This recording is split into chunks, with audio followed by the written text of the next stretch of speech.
The envelope didn't seem like trouble at first. It was thick and smooth, the kind of paper you can feel is important before you even open it. It slipped quietly through my mail slot while I was folding warm towels. The air smelled like lavender and dryer sheets. I remember that because it was the last normal moment before everything changed. The letter was from the Connecticut Department of Health, the Vital Records Division. At first, I thought it was a mistake. Maybe some form I forgot to sign. But my full name, Claire Elaine Whitmore, was typed on the front, and I hadn't used my full name since I left Stanford 3 years ago. I sat down at the kitchen counter, pushed aside a chipped coffee mug and a magazine I didn't even subscribe to, and carefully opened the envelope with a butter knife. Inside was a death certificate, stamped and official. It said Claire Elaine Whitmore was dead. Date of death, June 12, 2020. Cause, accidental drowning.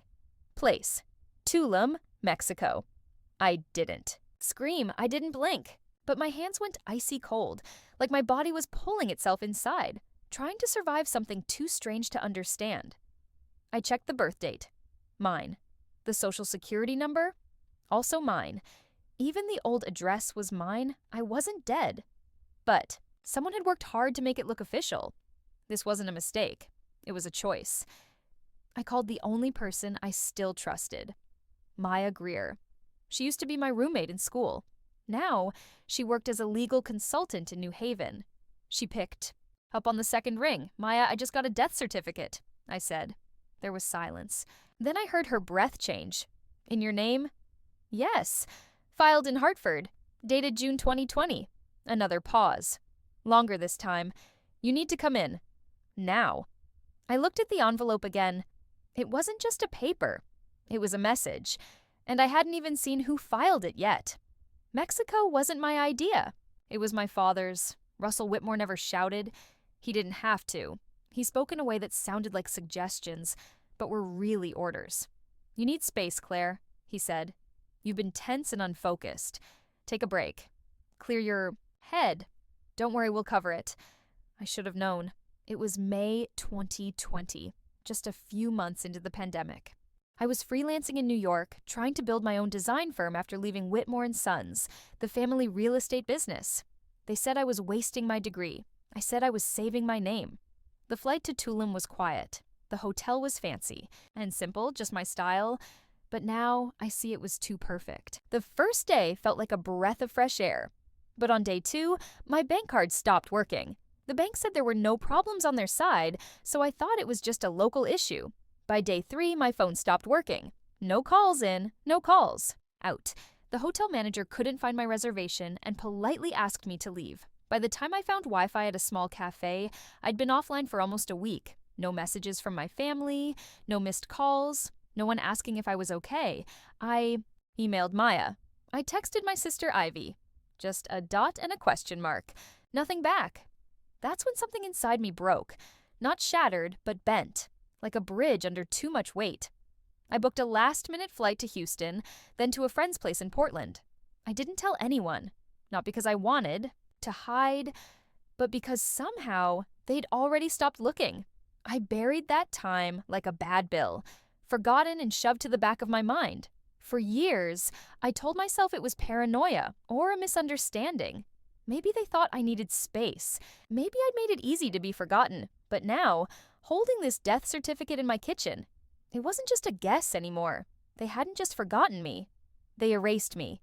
And it started the moment I left the country. I met Caleb Dawson once, when I was 19. Back then, he was the man in the gray suit who handled my grandmother's estate. I remember his slow, calm voice and the smell of peppermint oil in his office. When I stepped inside his office, he looked up. "Claire," he said. "In the flesh," I said, standing because I couldn't sit still. He motioned to a chair, so I sat down and put the death certificate on his desk. He read it slowly, his face unreadable.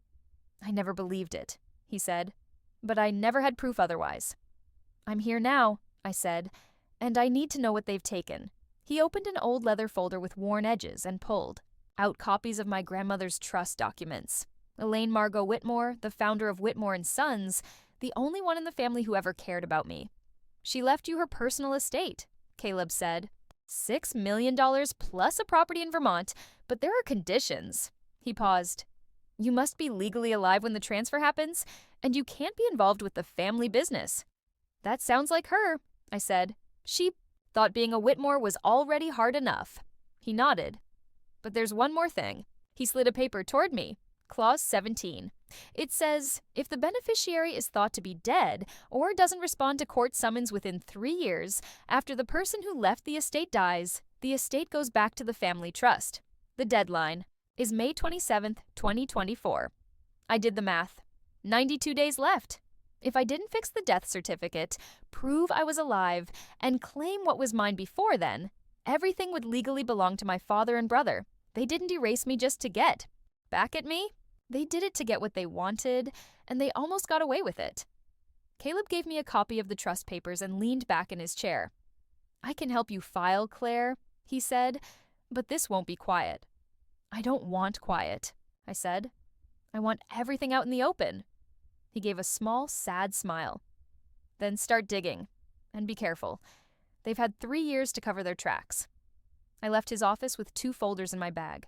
One had my grandmother's trust papers, and the other reminded me that somewhere people already talked about me like I was gone. The next envelope was hand-delivered. It was cream-colored and had the Connecticut Probate Court's seal on it. It came just after 9 a.m. while I was putting sticky notes on a timeline Maya and I made the night before. Inside was a paper saying my dad, Russell Whitmore, and my brother, Jacob Whitmore, had filed for emergency conservatorship. They claimed I was delusional, paranoid, emotionally unstable, and couldn't manage money. There was a note from my dad clipped to the front. It wasn't mean, just cold facts, like I was a broken machine. We believe Claire is a danger to her own legacy, it said. Her refusal to see the truth hurts the family. I didn't laugh or cry. I folded the paper twice and put it on the table. Then I went to the kitchen and threw up. Not because I believed their lies, but because I recognized their words. They were using old stories against me. Back in 2020, in Mexico, I had a panic attack because of heat and losing my passport. I spent 3 nights in a private clinic. It wasn't a breakdown or madness, just shock. My family paid the bill quietly, then never talked about it again. Until now. Maya came 20 minutes later. She saw my face, but didn't ask. She picked up the envelope, read the top, and breathed out through her nose.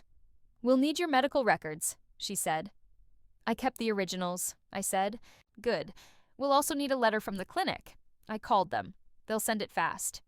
She smiled a little, like she knew this fight was going to be tough. I'm not good at this, I said. You just know how far they'll go, she said. We worked quietly all morning, sorting papers and writing notes. We weren't getting ready for a court case yet. We were getting ready for war. Then my sister Ivy came. She was the last person I expected. Her hair was neat like Mom used to wear it, but her hands shook. She held a manila envelope tight. I shouldn't be here, she whispered. I said nothing and let her in. The envelope had an address written. By her, hard to read like she didn't want to keep it. Walker Storage Facility, Bridgeport, Unit C21, 3rd floor. No cameras, no windows. The kind of place you forget unless someone pays you to remember, Maya asked. Are you sure this is real? I nodded. If they hide money in fake companies, they keep paper copies somewhere. With us was Eli Martinez, a smart accountant. Maya worked with before.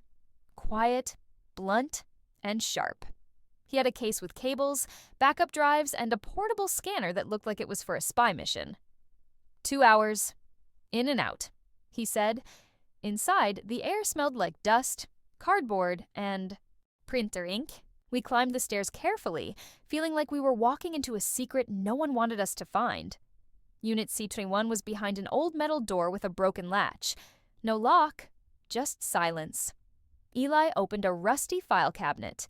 In the 5th drawer, he found a red folder marked Archive 9 Client Risk Reports. Inside were fake loan papers with my name on them. Money transfers to a shell company registered far away. A fake passport scan, almost perfect, except it showed an expiration date I never renewed. Here, Eli said, pointing to a line. Borrower, Claire E. Whitmore. Loan amount, $2,400. Jurisdiction, British Virgin Islands. They used my identity to move money through secret offshore accounts, Eli said quietly. It's money laundering, and it only works if you're dead. He turned the page. There was a note from my brother Jacob to someone named Bernard Lake, the family's lawyer. The subject, Phase 2, discredit and invalidate. If she comes back, we say she's crazy, the note said. Alan is ready? Alan was Dr. Alan Kersner, the doctor who signed the fake psychiatric papers. My breath caught, not from fear, but because this proved it was never about care. It was about control. Eli copied all the files to 3 drives, one for Caleb, one for the Attorney General, and one for insurance.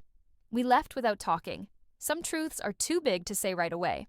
I sat in the car, holding the plastic case with the evidence. I whispered, they didn't just try to erase me, they built a whole empire from my disappearance. That morning, light rain made the courthouse steps shine like mirrors. I saw myself in each one. Black coat, hair tied back, eyes steady, and the unfinished blazer I designed but never wore. The courtroom was on the 4th floor of the Fairfield County Probate Court.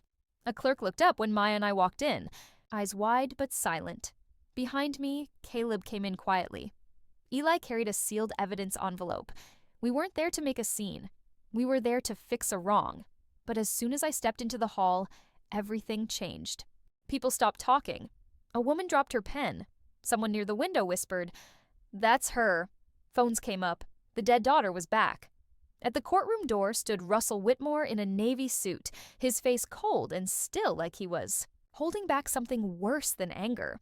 Beside him, my brother Jacob paced like he was wound too tight, ready to snap.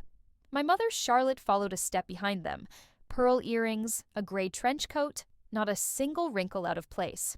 She looked up as I got closer. Didn't blink or say a word, just stared.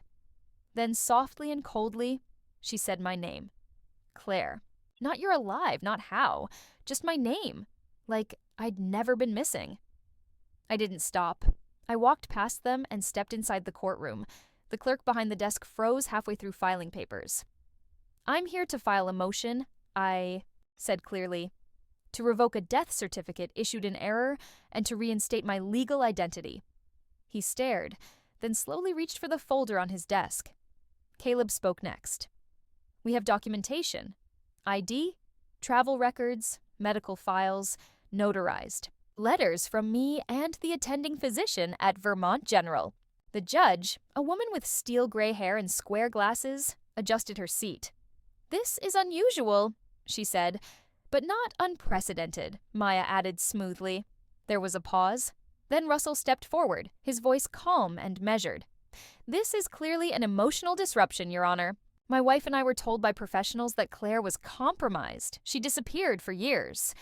She disappeared, I interrupted sharply, because she was erased. He didn't flinch. He just folded his hands behind his back, like we were in a boardroom, not a courtroom. The judge looked between him and me. To be clear, she said, you are asserting that your death was falsely declared and legal documents were submitted under fraudulent pretenses? Yes, Your Honor, I said, and I have the evidence. She paused. This matter will require identity verification through official channels. 30 days. You will return then. The gavel fell. Motion recorded. Hearing continued. Room. Adjourned. I turned once more toward the people who called themselves my family. You buried me on paper, I said softly, and I'm here to show you how I dig. Then I walked out, the blazer held firmly on my shoulders, and for the first time in years, I wasn't wearing anything borrowed. The second hearing came 31 days later, long enough for the media to pick up the story, but not enough for rumors to die down. They called me the ghost heir, sometimes the daughter who returned, but never by my full name. Inside the courtroom, the mood was different, not shocked, but expectant. The air felt heavy with the sound of paper shuffling, heels clicking, and phones set to silent but always watching. I sat between Maya and Caleb, a folder of documents in my lap. Across from us, Russell looked bored. Jacob tapped his foot under the table like a boxer waiting for a bell. Charlotte stared straight ahead, palms folded, twisting her wedding band, nervously. In the back row, Ivy sat alone. The judge entered. Case number 20483, Whitmore versus Whitmore. Motion to reverse, declare death invalid, and restore legal identity. Maya stood first, then Caleb, then me. We walked the court through everything. The forged death certificate, the fake psych evaluation by a doctor who never met me, the shell companies, the wire transfers, the $2.4 million loan tied to a forged passport, and the memo marked Phase 2, discredit plus invalidate. Then Ivy took the stand. She approached clutching a manila envelope, her voice shaking just once. "I found this in Dad's home office," she said. They weren't worried she was unstable. They were worried she'd come back. She handed the judge a printed email thread between my father and their legal consultant. Subject line, "If she resurfaces." The judge read silently, then looked back at me. "Miss Whitmore, do you wish to address the court?" I stood slowly. "I didn't die," I said. "I disappeared because it felt safer than staying. I disappeared because silence was the only way I knew how to survive a family that couldn't stand my voice. But I came back. Not for money, not for revenge, just for something simple. The truth with my name on it." The room was still. Russell said nothing. Even Jacob, fists clenched, stayed silent. The judge nodded once. "Motion granted, identity reinstated. All estate transfers suspended pending federal investigation. This court recognizes Clary Lane Whitmore as legally alive and in full capacity." Gavel done. I didn't look at them as I left. They didn't reach for me either. But stepping into the afternoon light, Ivy followed. Without a word, she slipped a folded note into my hand. In her handwriting, I couldn't undo what they did. "But I believe you were never gone. For the first time in years, I felt the past crack open just enough to move forward without dragging it behind me. 6 months later, I opened the doors to a place called the Whitmore Room. I didn't keep the name because I forgave them. I kept it so no one could pretend I never existed. It was just a small converted walk-up in downtown New Haven. 3 rooms, 1 coffee machine, and a wall of corkboard where survivors posted their truths on yellow. Sticky notes. Some were short. He said I imagined it. They told me I should be grateful. I believed them. Until now. Most had no punctuation. Just open wounds turned outward so they could finally breathe. The work wasn't glamorous. Legal aid, resource matching, quiet advocacy for people erased by systems that should have protected them. Not all had families like mine. Some had worse, but we shared one thing. We were all alive, and we wouldn't let anyone write us out again.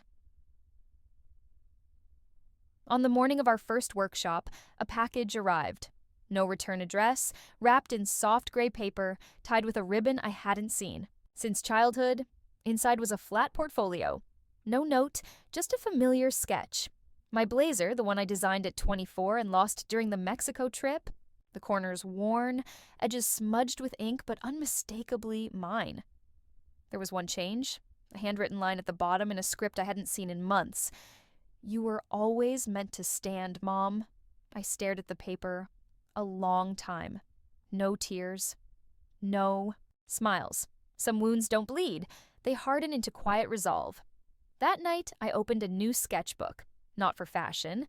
I drew a blueprint for a second shelter. A legal clinic on site. A kitchen facing the street. I labeled each room not with numbers but with names. Clarity, shelter, anchor, rise. I wasn't going back. I wasn't building to remember them. I was building so no one else would have to disappear to survive. I wasn't unstable. I was inconvenient. And they needed that gone. If you've ever been erased just to keep someone else comfortable, I see you.